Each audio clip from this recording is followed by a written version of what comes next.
If you're a parent of a kiddo who is currently struggling with ear infections, or maybe they've been dealing with it now for months on end, and you're looking for a solution outside of medicine or tubes and wondering if chiropractic may be the solution for you, watch this video to find out if chiropractic is the answer for your kids' ear infections. Hey, I'm Dr. Sam McDonald, brain health expert, helping you rewire your brain so you can live a better life.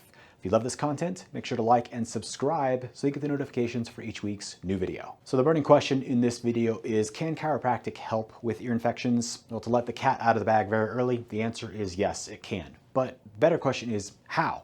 Well, let's dive into first, what are ear infections and how do they happen?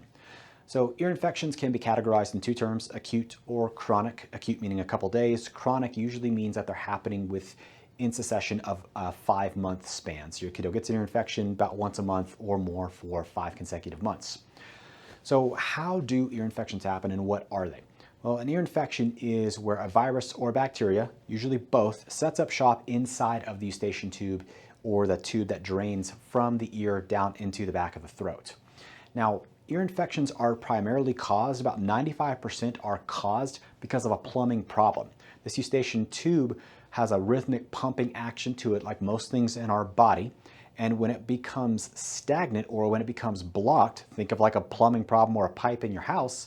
When it becomes blocked, these viruses and bacteria that are always there, they're always living there. Our body is constantly dealing with viruses and bacteria and other kinds of things, both on our skin and inside of our body.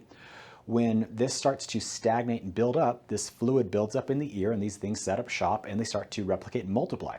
And when that happens, your body goes into an inflammatory response, which then it causes that redness, that fever, that pain, that discomfort, and your kiddo tugging on your ear and keeping you up at night because they're not comfortable. All that is what leads to that ear infection piece. So how does this area get stuck and why is it not draining? Well, there's a particular muscle that connects onto that eustachian tube called the tensor veli palatini.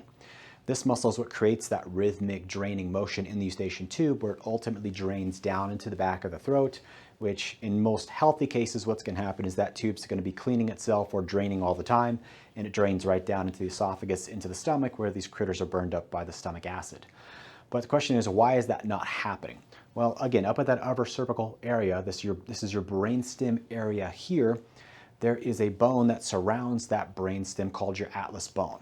And majority of the cases that we see in our office when kiddos have these ear infections, whether acute or chronic, is likely due to some kind of birth intervention that's happened, whether it can be forceps, vacuum extraction, C-section, or just sometimes the kiddos not being properly supported and held, which leads to this atlas vertebrae being pushed out of misalignment. It's being misaligned, which is then putting pressure on the brain stem, which then causes an abnormal communication or lack of communication from your trigeminal nerve that goes to that tensor veli palatini.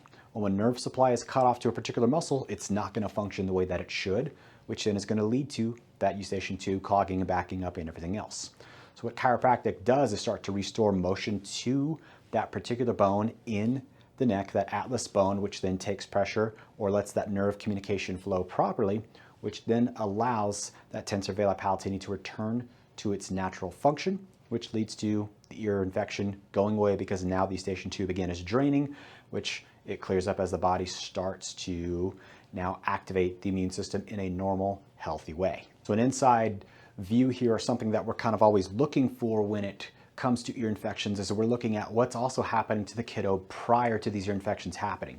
Most common patterns that we see is kiddos typically have problems with things like colic or reflux or feeding issues. Sometimes they have constipation problems because as a baby, their main programs or their main neurological functions are eating, sleeping, and pooping. And if they're not functioning or they're not activating all three of these programs, well, that's a red flag for us to say, hey, there's something that's happening in terms of their growth and development and their function. That means that there's something off, or there's something we need to be looking for. Now, the most common thing that we also hear when parents ask about ear infections is, well, aren't they just going to grow out of it? Isn't it just because of these horizontal tubes, and as they get older, well, the tubes have more of an angle where they can slant down, and thus this plumbing problem is not going to be much of an issue? Yes and no. I mean, obviously, gravity is going to help to drain these tubes as your kiddos get bigger, but unfortunately, that old saying of they'll grow out of it just tends to not be true. The problem with most kiddos that have chronic ear infections, if this isn't addressed, it's a bigger warning sign that there's some other kind of issue going on. And this can lead to other things down the road, things that we see in terms of asthma, allergies, again, digestive issues, problems with your kids not being able to wind down and go to sleep. And it can even perpetuate itself if this continues down the road into things like focus and attention problems, and even bigger things like autoimmune issues. So ear infections are a little warning sign. Again, this is a small problem now that, if not addressed, can be the red flag to bigger signs down the road. So I think it's imperative for, as a parent, you need to make sure a kid gets checked if they need to be adjusted or checked by a neurologically based chiropractor. Very important, because understanding how the whole nervous system works together is ultimately going to give your kids the optimal health that you're looking for. And obviously, your kiddo being healthy, happy, and thriving is what every parent wants. So on that note, you should be healthy by choice, not by chance. And for that reason, I will see you on the next video.